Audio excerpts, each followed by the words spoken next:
À Paris en 2008, à l'ère des Pussycat Dolls, des Sheriff Aluna et que sais-je, tout ce que tu écoutais dans ton lecteur MP3, iPod, toi-même tu sais. Une rencontre sur le papier prometteuse, on a d'un côté un DJ et de l'autre côté un mec de télé. Cette rencontre se fait dans une soirée mondaine, esprit canal, tout ça. Et devine quoi, il va en sortir peut-être le groupe le plus controversé des années 2000. À base de coups de marketing qu'on peut juger limite, les gars de Make the Girl Dance ont très clairement pris place dans le rayonnement électronique à l'étranger. Pour vous, je vais vous raconter l'histoire de la success story de Make the Girl Dance, c'est-à-dire de Pierre Mathieu et de Greg Kozo, et on va partir ensemble dans les moments forts de leur carrière.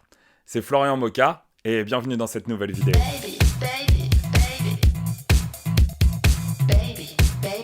Pour vous expliquer un petit peu qui sont ces deux énergumènes, il y a tout d'abord Pierre Mathieu, animateur de télé sur Canal dans divers programmes dont La Matinale en 2005. Mais moi je l'ai connu personnellement sur M6 en 2006 avec le Morning Café. Pour ceux qui se rappellent, le Morning Café c'est le mec qui a remplacé le Morning Live, quoi. Pierre Mathieu, c'est celui qui a remplacé Michael Youn. À l'époque, les gars, j'avais 10 ans et je me souviens encore regarder ça avant d'aller à l'école le matin. Bref, son parcours, c'est qu'il sort d'école de commerce, chose un peu intrigante parce que littéralement, sur toutes les interviews que j'ai vues de Make the Girl Dance, on parle de l'école de commerce qu'a fait Pierre Mathieu. À l'époque, en 2009, on était encore dans cet esprit « Ah, t'as fait une école de commerce, faut le dire ». Moi les gars, je n'ai pas fait d'école de commerce, je suis très heureux, ça c'est pour vous, ça c'est cadeau. Et on a de l'autre côté Greg Kozo, qui lui est producteur, contrebassiste, bassiste, et aussi producteur de son label Place Blanche Records, qu'il a créé en 2002. Et lui, il fait parler de lui notamment dans le milieu underground parisien de la musique. Ce que j'appelle par underground, c'est ce qui n'est pas commercial. Bref, ces deux petits gars se rencontrent et bam, on a le droit à Make the Girl Dance. Alors, je vous ai toujours pas mis la musique de Make the Girl Dance, mais vous allez très clairement comprendre de quoi je vais parler.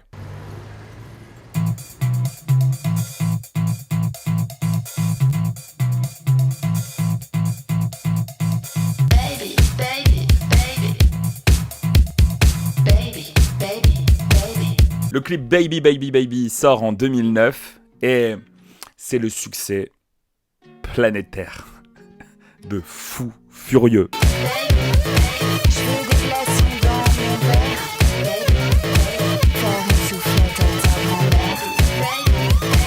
J'ai vu ton ex, tu sais la suite. Dis-lui que j'ai retrouvé ses potes. C'est une musique avec des paroles crues, écrite par une journaliste de chez Canal de l'époque, et avec un clip assez fort. Il s'agit de femmes nues qui marchent un jeudi après-midi rue Montorgueil à 14h02 précisément. C'est posté sur Dailymotion et ça en fait la vidéo la plus vue de la plateforme en 2010 avec 7 262 669 vues devant Rémi Gaillard ou encore Poker Face de Lady Gaga. Je vous le rappelle quand même, à l'époque Dailymotion,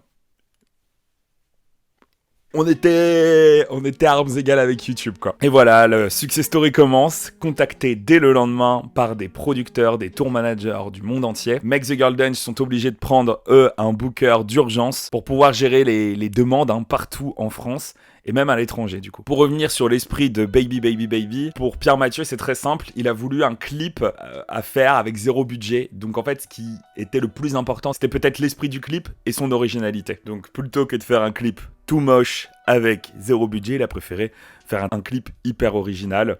C'est très simple, un travelling en arrière avec des femmes qui marchent dans la rue. Il n'y a pas plus simple comme idée et novatrice entre guillemets. Mais c'est peut-être là aussi que la petite carte école de commerce de Pierre Mathieu ressort avec ses idées de génie. Mais ce n'est pas le premier groupe qui a utilisé cette idée. On a par exemple Matt and Kim avec Lesson Learned qui déambule dans la rue nue, mais ça attire moins l'attention. Et pourtant, le clip de Matt and Kim n'est même pas une source d'inspiration pour Pierre Mathieu. Bref, c'est un énorme buzz, écrit Le Parisien. Pour le petit backstage du clip, ils ont fait ça complètement à la va-vite. Ils ont pas du tout prévenu la police, pas du tout prévenu les autorités compétentes. Ils ont fait tout ça sans autorisation. Ça s'est passé un jeudi 14h. Donc ça semblait intelligent pour le groupe de faire ça un jeudi, prendre des précautions pour éviter la sortie d'école des enfants par exemple. Ils ont aussi évité la police parce qu'avec ça ils auraient pu avoir une belle amende, atteinte à la pudeur, etc., etc. Mais une fois que la prise a été réalisée, le buzz, c'était gagné d'avance. Pour information, moi, quand j'ai vu ce clip, je me souviens, j'étais gamin, il passait tout le temps à la télé. D'ailleurs, vous qui écoutez, vous vous êtes sûrement dit, mais merde, mais oui, mais bien sûr, hein, mais oui, je l'ai entendu partout, j'ai tellement entendu partout que vous savez quoi ? Il y a eu pas mal de reprises, de parodies, notamment une publicité. La publicité, c'est Guitar Hero 5. Je vous laisse regarder.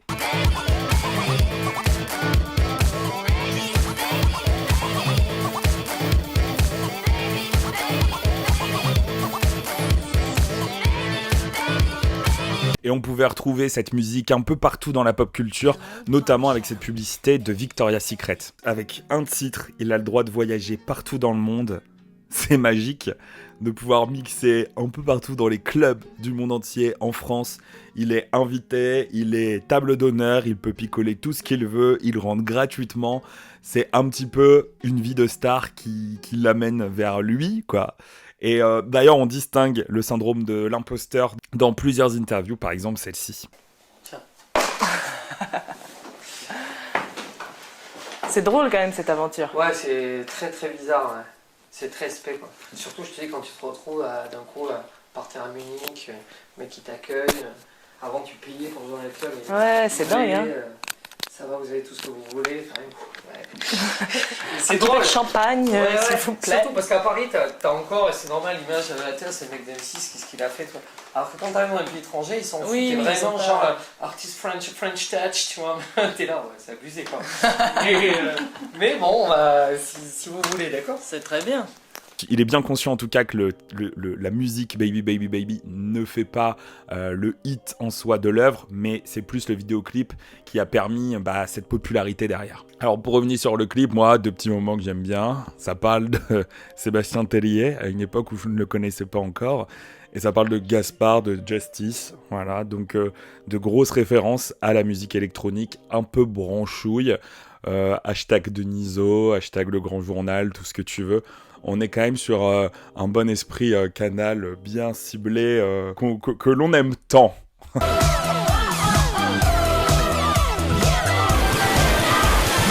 Deuxième controverse, et non ce n'est pas fini, les gars, ils ont continué. Et là je veux parler de sex, drogue and rock'n'roll. Alors ce deuxième projet, c'est très simple, quand tu gagnes énormément de fric grâce à un premier vidéoclip, un premier succès, Baby Baby Baby, qu'est-ce que tu fais ? Eh bien, tu prends tout l'argent, littéralement tout l'argent, et tu pars à l'étranger, tout brûlé.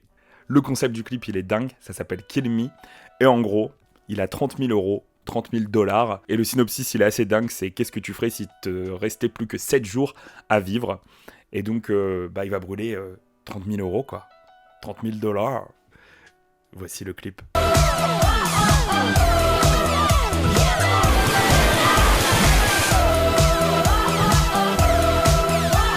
Le concept est poussé aux extrêmes, et dans ce titre-là d'ailleurs, on a une grosse patte produite par Toxic Avenger, qui sont des grands amis de Make the Girl Dance. Toxic Avenger, que moi j'adore particulièrement. Il reste 8 jours, qu'est-ce qu'ils font ? Eh ben les gars, ils se font raser la tête, ils découpent des guitares, ils prennent de la drogue, mon Dieu ! Ils ont le rêve américain, ils partent à New York, ils partent aussi à Los Angeles derrière. Il se fait tatouer Jacques Chirac dans le cou, mais surtout il retourne en appart à base de sexe, drogue et alcool. Il kiffe sans rien attendre de personne. À l'époque, moi j'avais vu ce clip sur MCM, une version censurée où tout était littéralement flouté. Le mec qui prend de la drogue, c'était flouté. Ici, on a le média Marie-Claire qui titre « Kill Me » du groupe Make the Girl Dance fait polémique. Une vidéo parfois décriée, mais qui semble être aussi efficace en matière de marketing.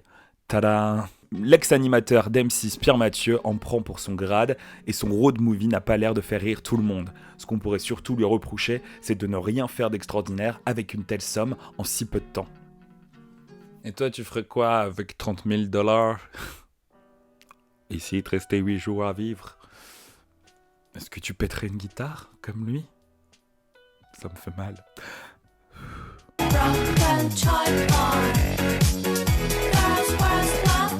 Troisième clip que j'ai titré ici, pas d'hypocrisie. C'est ce qui définit bien le groupe. Ici, pas d'hypocrisie. Ils se fichent littéralement de ce que pensent les gens.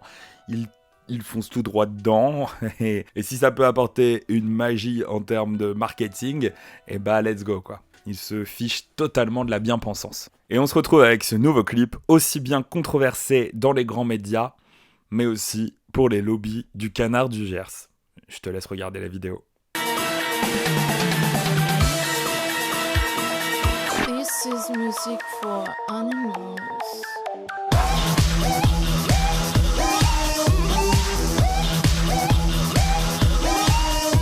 Cette vidéo aux allures de prévention L214 est pourtant si simple. C'est le groupe Make the Girl Dance qui décide d'aller chercher un canard à la source et suivre son abattage jusqu'à la cuisson dans l'assiette. Dit comme ça, c'est un peu cru, mais c'est là où le groupe se dispose en disant que c'est pas hypocrite. Il faut arrêter de croire que le magret de canard arrive comme par magie dans son assiette. Et donc, ils ont décidé de l'illustrer dans leur vidéo. Après, c'est choc, c'est banni de toutes les télévisions. On ne l'a jamais entendu à la télé. Et en même temps, le son ne s'y prête pas du tout. On n'est plus du tout dans un langage commercial. On est plus sur une chanson un peu hardcore, électronique. Tout ce qu'on aime. Et le titre s'appelle Wall of Death, tout simplement. À l'époque, le clip a pleinement été interprété comme anti-gavage, pro-véganisme en 2009. C'est un peu les précurseurs, mais seulement ils expliquent qu'eux, ils aiment la viande et qu'ils ont bouffé juste le canard à la source. Et donc il précise, Pierre Mathieu, dans plusieurs interviews, il faut arrêter de donner un message à ce que l'on fait. Après ça, c'est peut-être la phrase où je suis moins d'accord avec lui.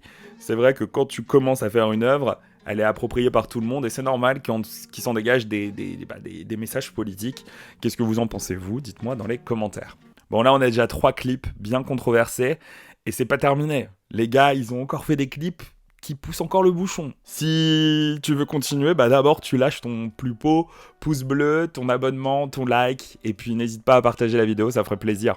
C'est parti, on continue. Celui-ci, c'est la vidéo bonus, il s'agit de Girls. C'est un peu le rêve américain, un peu au moment de Duck Sauce, Kanye West à l'époque. Donc pour eux, c'est obligé de réunir un peu le cliché de ce qu'on peut retrouver à l'époque dans les clips américains, c'est-à-dire des femmes qui dansent face cam. Rien d'autre à dire, je vous laisse juger.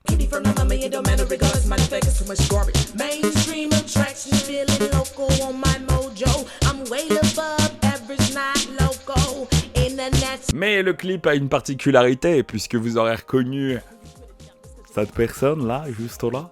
Il s'agit de Nabila. Je ne vais pas vous reparler de Nabila, vous connaissez sa carrière à succès, et elle est passée dans ce clip Girls de Make the Girl Dance. On continue sur quelque chose de plus controversé encore, un clip. Et ce clip, il s'appelle Matt Clap. Un homme en slip, un gars maquillé et la chose qui dérange.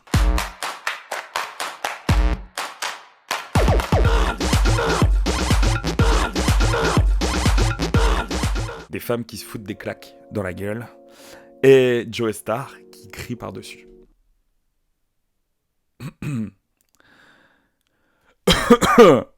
Voilà, ce clip ne passera pas du tout auprès des médias. Pierre Mathieu se défend pourtant d'avoir créé la polémique. Il y a toujours des gens qui cherchent à tout prix un message dans nos clips, pourtant il n'y en a aucun. On fait de la musique pop et électronique pour faire danser les gens, pas de la musique à message. Le clip de Matt Clap est de l'entertainment pur. À l'origine, je voulais faire un clip sur la folie. C'est pour ça qu'on y voit un mec en slip, un autre se maquiller. C'est un clip sur des filles folles qui se mettent des claques, point. Il n'y a ni message contre les femmes, ni promotion de la violence. Entre nous ici, il y a quand même le pouvoir de l'image qui fait place. Aujourd'hui, je pense qu'un clip comme ça, dans le climat actuel, ça ne passerait pas du tout, ça c'est sûr. C'est là où on peut quand même interpréter des clips différentes époques, différentes périodes. Pour moi, c'est impossible de pouvoir retrouver ça aujourd'hui. Voilà, de toute manière, le titre de la vidéo, c'est le groupe le plus controversé des années 2000. Maintenant, je vous laisse en dire ce que vous en pensez.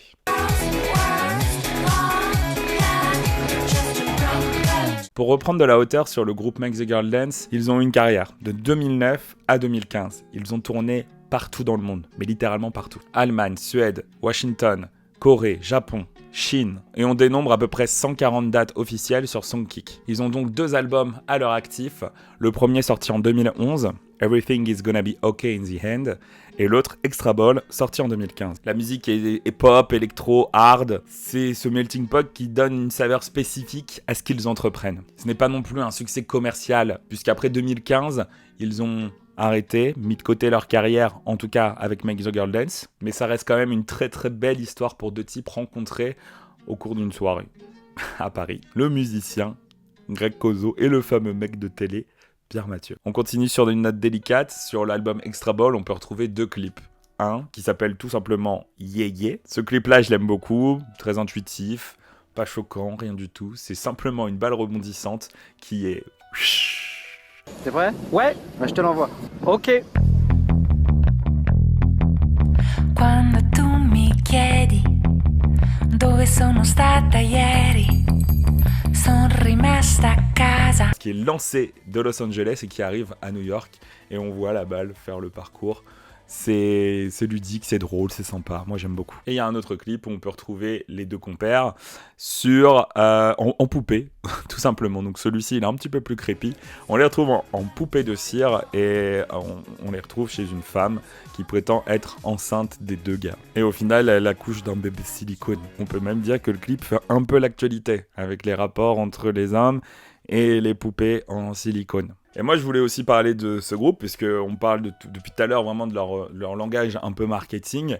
Mais c'est des gars, ils ont filmé littéralement tout leur set, tout leur vlog. En fait, ils ont fait des vlogs à l'étranger. Avant que ce soit l'émergence du vlog, ils ont tout filmé.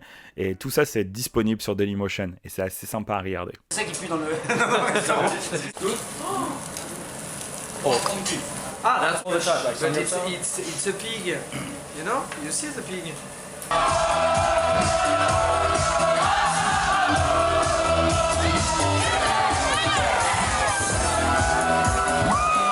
Et aujourd'hui, le groupe s'est séparé en 2015. En tout cas, ils sont en stand-by.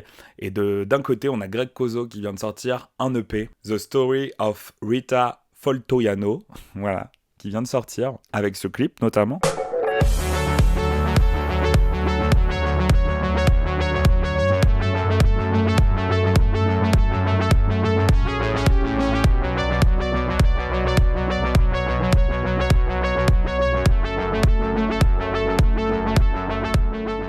On peut retrouver des petites vibes à la French 79, mais on retrouve ici des gros synthés, des gros synthétiseurs années 80 que j'adore. Donc pouce vers le haut et donner de la force à Greg Kozo parce que c'est vachement sympa. Et de son côté, Pierre Mathieu, lui, a monté une sorte de société un peu de production qui s'appelle Brainwasher. Je vous laisse aller aussi sur son Instagram pour aller checker. C'est un groupe qui a littéralement su travailler sur son image, avoir des concepts avec peu d'argent et avoir un pouvoir, c'est-à-dire pouvoir mixer partout dans le monde, puisqu'en France, Pierre Mathieu, c'est le mec de la télé, sauf qu'à l'étranger, non, c'est un DJ qui plus est français et qui peut être un petit peu vu comme la relève de la French Touch. En tout cas, c'est ce qu'ils pensaient avant les tourneurs des autres pays étrangers. C'est un groupe qui a su travailler sur son image sans tout calculer non plus. Hein. Il y a un gros côté aussi où c'est arrivé à la bonne époque, dans le bon moment. Hein. Ça a cassé littéralement l'internet. Bref, c'est des sons qui t'envoient en l'air, tout simplement. Personnellement, je reste fan de leur travail, même si, comme tout artiste, il y a des petites choses aussi à mettre de côté, pourquoi pas. Je pense que vous aurez compris de quoi je parle. C'est Florian Moka, et c'était l'histoire du groupe le plus controversé des années 2000, Make the Girl Dance. Maintenant, tu peux partager, tu peux liker, et tu peux t'abonner. Ça ferait plaisir, tout ce soutien. Moi, ça me fait plaisir aussi d'être revenu avec ce genre de vidéos. Voilà. Donc maintenant, je voulais vous dire bienvenue dans mon monde.